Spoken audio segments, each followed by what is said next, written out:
নমস্কার বন্ধুরা, আশা করি সবাই ভালো আছেন। তো বন্ধুরা, এখন আমি যে বিষয়টা নিয়ে কথা বলবো সেটা হচ্ছে বাংলাতে এখন একটা খুব নোংরা খেলা চলছে। সেটা হচ্ছে দেবজিৎ এবং শাকিব খান, তাদের যারা ফ্যান রয়েছে তাদের নিয়ে কিন্তু একটা হালকা উস্কানি কিন্তু চলছে এবং একটা আগুন লাগানোর ব্যবস্থা কিন্তু চলছে।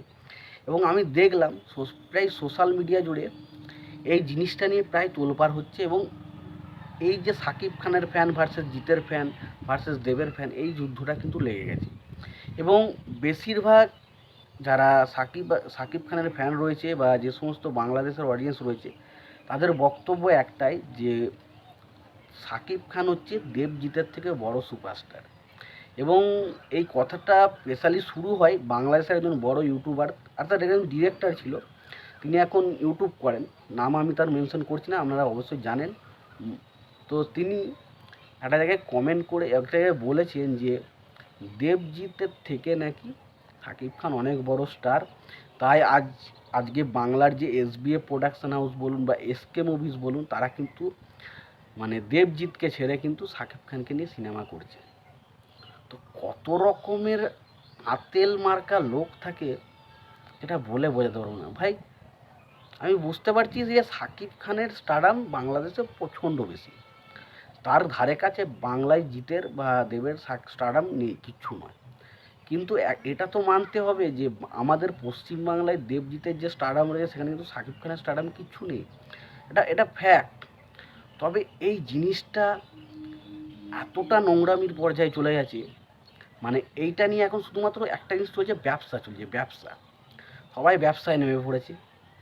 আর অ্যাকচুয়ালি এই যে এদের একটা বলি বিষয়বস্তুটা হচ্ছে কি, এখানে একটা জিনিস আমার ভালো করে মানে কিছু কিছু মানুষজন থাকে না, যাদের পলিটিক্যাল মাথাগুলো থাকে, তারা দারুণভাবে কাজে লাগে। তো এরা জানে অ্যাকচুয়ালি এদের কন্টেন্ট হচ্ছে এটাই, যে যা হোক করে দেবজিৎ ফ্যানদের মধ্যে বা দেব সাকিব ফ্যানদের মধ্যে বা জিৎ সাকিব ফ্যানদের মধ্যে আমাকে একটা যুদ্ধ লাগাতে হবে। এবার যখনই যুদ্ধটা লাগাবো তখন আমি সেইটা নিয়ে কটা কন্টেন্ট পেয়ে যাব এবং সেই বিষয়ে আমি কয়েকটা কথা বলবো। এবং যে কথাগুলো যখন বলবো তখন অবশ্যই আমার চ্যানেলে প্রচুর প্রচুর সাবস্ক্রাইবার আসবে, প্রচুর ভিউজ গেন হবে। তো সেইটা নিয়ে আমার একটা বিরাট ইনকাম হবে। তো অ্যাকচুয়ালি তারা কিন্তু সোশ্যাল মিডিয়াতে এসে এমন কিছু ভাব দেখায় যে তারা খুব সৎ, খুব অনেস্টির সাথে কাজ করে। কিন্তু তারা কতটা সৎ বা কতটা অনেস্টি তারাই একমাত্র জানে। এবং সত্যি কথা বলতে আমার মনে হয় না যে সৎ হবে সে ভাই বারবার এইসব মানে ফ্যান ওয়ার বা ফ্যানদের যুদ্ধগুলোকে সাপোর্ট করবে। এবং আমার খারাপ লাগছে যে এই জিনিসগুলো অ্যাকচুয়ালি, দেখুন, যারা ফ্যান হয় অ্যাকচুয়ালি, যারা কোনো সুপারস্টারের ফ্যান হয়, তাদের কোনো দোষ নেই। তার কারণ তারা সেই সুপারস্টারকে প্রায় ভগবানের মতো ভালোবাসে। এবং সেখানে যদি তার সম্বন্ধে তারা কোনো নোংরা কথা বা বাজে কথা শোনে না, তাদের সত্যি কথা প্রচণ্ড রাগ হয়, প্রচণ্ড রাগ হয়। সেটা আপনি যে সুপারস্টারই ফ্যান হন, দেবের হন বা জিতের হন বা শাকিব খানের হন, আপনি যে সুপারস্টারের ফ্যান হবে আপনার কিন্তু সেই সেই সুপারস্টারকে নিয়ে যখন কোনো মানুষ কোনো বাজে কথা বা বাজে মন্তব্য করবে, আপনার সেই লোকটার প্রতি অবশ্যই রাগ হবে। এবং যখন আপনি সেই সুপারস্টারটাকে আবার একটা ভালো কথা বলবেন না, আপনি দেখবেন না যে লোকটা আপনাকে পটাচ্ছে কি পটাচ্ছে না, আপনারা বুঝে যাবেন হয়তো সেই লোকটা আমাদেরকে খুব ভালোবাসে, আমাদের স্টারকে। তো তখন হুড়মুড় করে সবাই সাপোর্ট দিতে চলে যাবে। এটাই একটা, সত্যি কথা বলতে, এটা ফ্যান বেসের একটা কী বলবো, একটা কাণ্ড বা একটা কাজ হতে পারে, কারণ এটাই করা এদের কাজ। কিন্তু এই জিনিসটাকে ফায়দা লাগিয়ে বেশ কিছু ইউটিউবার আমি দেখছি কন্টিনিউ ভিডিও বানিয়েছে, কন্টিনিউ। তো সত্যি কথা বলতে সাকিব খানকে সাপোর্ট করা বা দেবজিৎকে ছোট করা, দেখুন, সাকিব খান সাকিব খানকে সাপোর্ট করলে তো আমি অনেক ভিউজ পাবো, তাই না? তো সাকিব খানকে তো আমার সাপোর্ট করতেই হবে না, এরম কোনো ব্যাপার নেই। সাকিব খানকে সাপোর্ট করতে হবে, দেবজিৎকে ছোটো করতে হবে, এটা না কখনো। কারণ আমার কাছে দেবজিৎ, সাকিব খান, যার কথাই বলুন না কেন, দেখুন, আমি যেহেতু পশ্চিমবাংলায় থাকি তাই আমার কাছে সবার প্রথম সবচেয়ে পছন্দের হিরো আমার কিন্তু দেবজিৎই থাকবে, তারপরে কিন্তু সাকিব খান। এবং আমি কখনো কোনো ভিডিওতে এসে বলিনি যে দেবজিতের থেকে সাকিব খান বড় বা সাকিব খান সেরা বা সাকিব খান সেরা দেবজিতের থেকে, এটা আমি কখনো বলিনি। আমি শুধু পরিষ্কারভাবে একটা কথা বলেছি, সাকিব খান যেমন বাংলাদেশের রাজা, যেমন পশ্চিম বাংলায় কিন্তু সেই হিসাবে দেবজিৎ কিন্তু সাকিব খানের থেকে সেরা। এটা মানতেই হবে, এটা আপনারা মানুন চাই না মানুন, এটা মানতে বাধ্য। তো সত্যি কথা বলতে কিছু কিছু ইউটিউবারকে দেখলাম যারা কিন্তু এই জিনিসগুলোকে বোঝানোর চেষ্টাই করছে না মানুষকে। তারা সবসময় একটা দলকে সাপোর্ট করছে আর একটা দলকে নোংরামো করছে, যার কারণে কিন্তু ফ্যান ওয়ারটা বেশি লাগছে, ফ্যান যুদ্ধটা বেশি লাগছে। তো আমার প্রত্যেকটা সাকিব ফ্যানদের বা জিৎ ফ্যান বা দেব ফ্যান প্রত্যেকদের আমার উদ্দেশ্য, যারা এই ফ্যান ওয়ার ভাই আপনাদের মধ্যে যুদ্ধগুলো লাগিয়ে ভিউজ কামাচ্ছে, টাকা কামাচ্ছে ভাই, তাদের থেকে ভাই আপনারা সাবধান থাকুন। তারা চাই দিনের শেষে তাদের যেটা কাজ, তাদের যেটা টাকা ইনকাম করার কাজ, তারা কিন্তু সেটা করে নিচ্ছে, কিন্তু সবশেষে ক্ষতিটা হচ্ছে আপনাদের এবং আপনাদের একটা জিনিস বুঝবেন, একটা ফ্যান ওয়ারে কখনোই কিন্তু একটা হিরোর ভালো কিছু হতে পারে না। আপনারা ফ্যান ওয়ার লাগাচ্ছেন, কিন্তু অ্যাকচুয়ালি বুঝবেন এরা কিন্তু সবাই বাংলার স্টার। তাই বাংলাতে যদি ভালো কিছু করতে হয়, বাংলায় যদি একটা সিনেমাকে ভালো জায়গায় নিয়ে যেতে হয়, তো সেখানে কিন্তু ফ্যান ওয়ারটা খুব বাজে জিনিস। আর এটা একটা এমন একটা জিনিস না, আমি তবে এটার বাদ দিয়ে আমি কয়েকটা জিনিস উদাহরণ দিচ্ছি।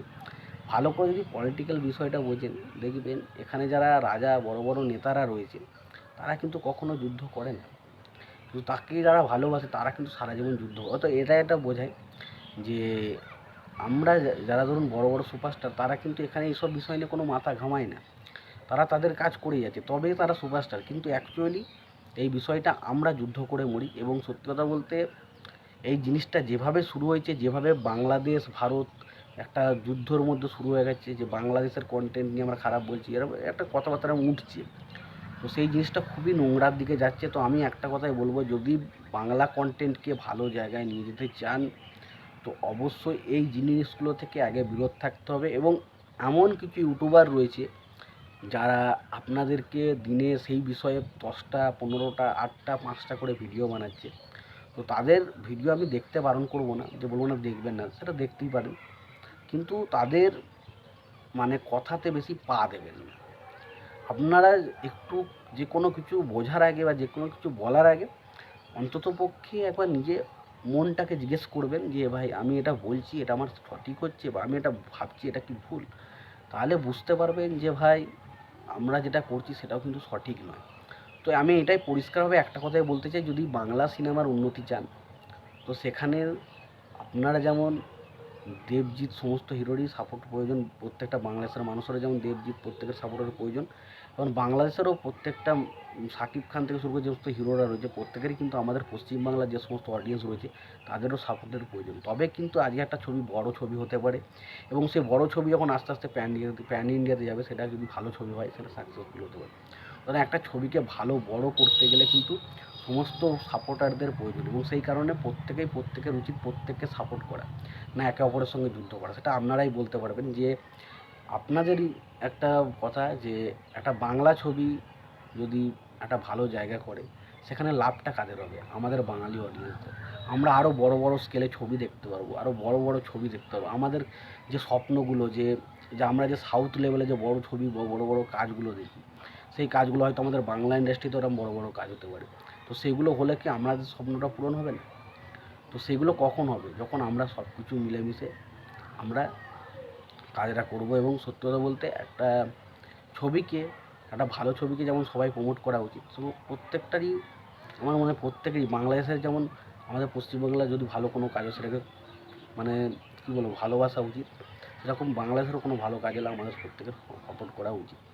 তো এটাই আমার বলার, যে যারা এই জিনিসগুলো লাগাচ্ছে ফ্যান ওয়ার, তাদের কাছ থেকে একটু বিরত থাকুন। এবং যদি তাদের ভিডিও দেখে থাকেন অসুবিধা নেই, কিন্তু তাদের যে কথাগুলো আছে সেগুলোতে তাদের ফাঁদে না পা দিয়ে আপনি সেগুলো মানে তাদের ফাঁদে পা দেওয়ার আগে অন্তত নিজের বুদ্ধিটাকে একটু কাজে লাগানোর চেষ্টা করুন। এটাই আমার বলার ছিল। তো তোমাদের কি মতামত হয়েছে তোমরা জানাতে পারো। তোমাদের যদি ভিডিওটি ভালো লেগে থাকে অবশ্যই লাইক কমেন্ট শেয়ার করে দিও। চ্যানেলটা নতুন থাকলে অবশ্যই চ্যানেল সাবস্ক্রাইব করে দিয়ে পাশে বেল আইকনটা অবশ্যই প্রেস করতে পারো। ভালো থেকে সুস্থ থাকবে, দেখা হচ্ছে পরের ভিডিওতে।